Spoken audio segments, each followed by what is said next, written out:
सभी के लिए नमस्कार। एक बार फिर से स्वागत है आपके अपने the moral education YouTube channel.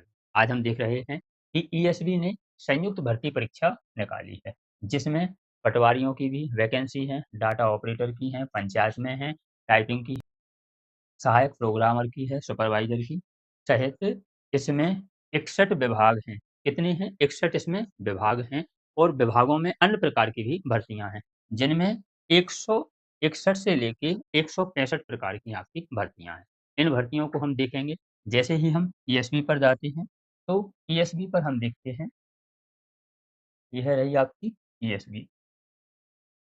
ESB जैसे ही हम ईएसबी पर जाते हैं, ईएसबी पर हम जैसे ही आगे बढ़ते हैं, तो सबसे पहले आपकी जो परीक्षा है, इसी में आपकी पटवारी और अन्य परीक्षाएँ हैं।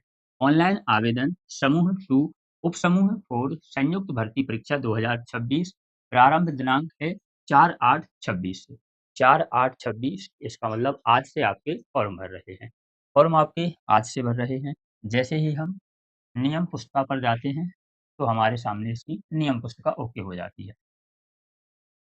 मध्य प्रदेश कर्मचारी चयन मंडल भोपाल द्वारा आपकी यह समूह 2 और उप समूह 4 के अंतर्गत इसमें पटवारी से लेकर कम से कम 161 से 163 प्रकार की भर्तियां हैं।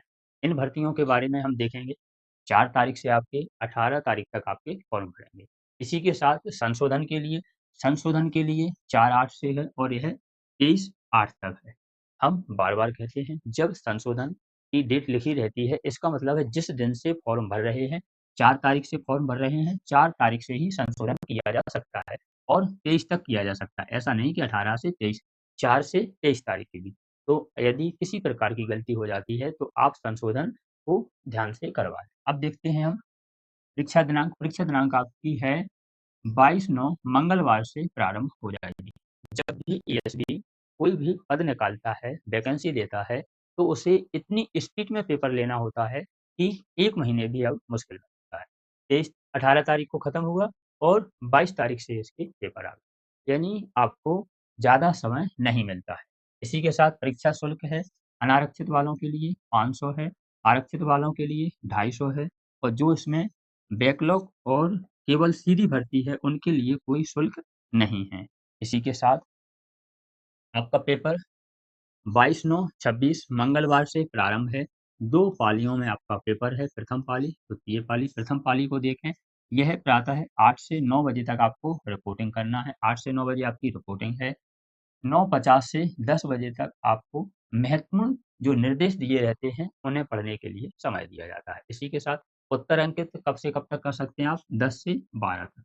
2 घंटे आपके पास हैं। ऐसे ही दूसरी पाली में देखते हैं, 1 से 2 बजे तक इसमें रिपोर्टिंग समय है।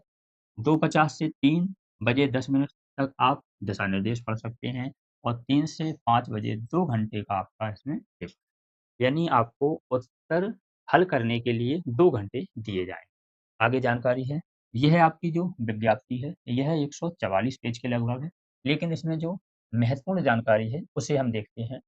यहाँ देखते हैं वेतनमान, पटवारी पद हेतु वेतनमान आपकी 5200 से 20,200 प्लस 2100 आपकी ग्रेड पे है। यह आपकी ग्रेड पे है। आगे हम देखते हैं निम्नलिखित अर्हताएँ। इसके लिए आपको योग्यता क्या-क्या चाहिए? तो योग्यता में देखते हैं हम, भारत का नागरिक, सबसे पहले भारत का नागरिक और मध्य प्रदेश का स्थानीय निवासी होना अनिवार्य है। मध्य प्रदेश के लिए जो आरक्षण मिलता है वह मिलेगा, लेकिन अदर स्टेट के लिए इसमें आरक्षण नहीं मिलेगा। किसी मान्यता प्राप्त विश्वविद्यालय से स्नातक की उपाधि की हो।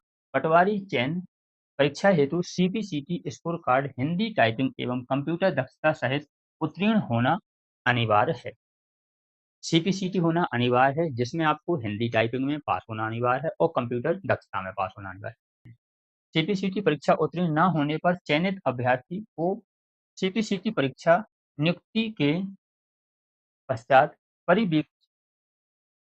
परिवीक्षाधीन अवधि 3 वर्ष के अंदर उत्तीर्ण करना अनिवार्य होगा, अन्यथा नियुक्ति निरस्त की जाएगी। और यदि आपने सीपीसीटी नहीं भी किया है, तो जो आपकी परिवीक्षा अवधि है 3 वर्ष की, उसके अंदर आपको इसको करना होगा। अभ्यर्थियों के पास दिव्यांगता श्रेणी का सक्षम अधिकारी द्वारा जारी प्रमाण पत्र हो। यह आपकी योग्यता रही। आगे आपकी और जानकारियाँ हैं, जानकारी इसमें बहुत हैं, लेकिन जो मुफ्त जानकारी है, उसे हम देखेंगे। आपकी आयु की गणना कब से कब तक होगी? 1 जनवरी 26 से आपकी आयु की गणना होगी। जो आपकी डेट निकाली जाती है कि आप कितने वर्ष के हैं, वह आपकी 1 जनवरी 26 से होगी। आगे दिया गया है आपका, पटवारियों के समस्त 200 पद निम्नलिखित दिव्यांगजन के लिए आरक्षित हैं। यह रही आपकी जो पटवारियों की रिक्त पद हैं, उससे संबंधित जानकारी। यह आपकी लिस्ट है, लगभग हर जिले में वैकेंसी है। अब हम आगे देखते हैं। आगे यदि हम देखते हैं तो इसमें अन्य वैकेंसियाँ हैं। अकेली पटवारी ही वैकेंसी नहीं है, इसमें बहुत सारी वैकेंसियाँ दी गई हैं। अब इसका हम सिलेबस देखते हैं। सिलेबस इसका क्या है? जो आपकी वैकेंसियाँ हैं, उनके लिए सिलेबस 200 अंक होंगे आपके, जिसमें सामान्य विज्ञान, इसी के साथ आपका सामान्य हिंदी, सामान्य अंग्रेजी और सामान्य गणित होगा। यह आपका 100 अंक का होगा। 2 खंडों में आपका पेपर होगा, खंड आ और खंड बा। तो जो पहला पार्ट है आपका आ वाला, यह रहेगा। जो आपका बा पार्ट है, सामान्य ज्ञान एवं अभिरुचि रहेगी। इसी के साथ सामान्य कंप्यूटर ज्ञान होगा और सामान्य तार्किक योग्यता के साथ ही सामान्य प्रबंध होगा। यह यदि आपको जो सब्जेक्ट है, यदि आपको तैयारी करनी है, तो इनसे ही आप 161 से 163 प्रकार के जो पद हैं, उनके लिए ही यह पूरा आपका सिलेबस है। आगे यदि हम जानकारी देखते हैं, इसकी जो आयु है, वह और अन्य जानकारियाँ आपकी देखते हैं।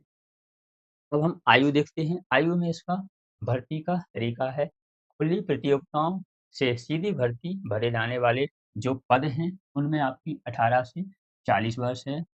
इसी के साथ आपके मध्य प्रदेश के मूल निवासी अनुसूचित जाति, जनजाति जो भी इसमें आरक्षित हैं, उनके लिए 18 से 45 वर्ष, 5 वर्ष की इसमें आपको जो आरक्षित वर्ग हैं, उन्हें 5 वर्ष की आयु में सीमा में छूट दी गई है।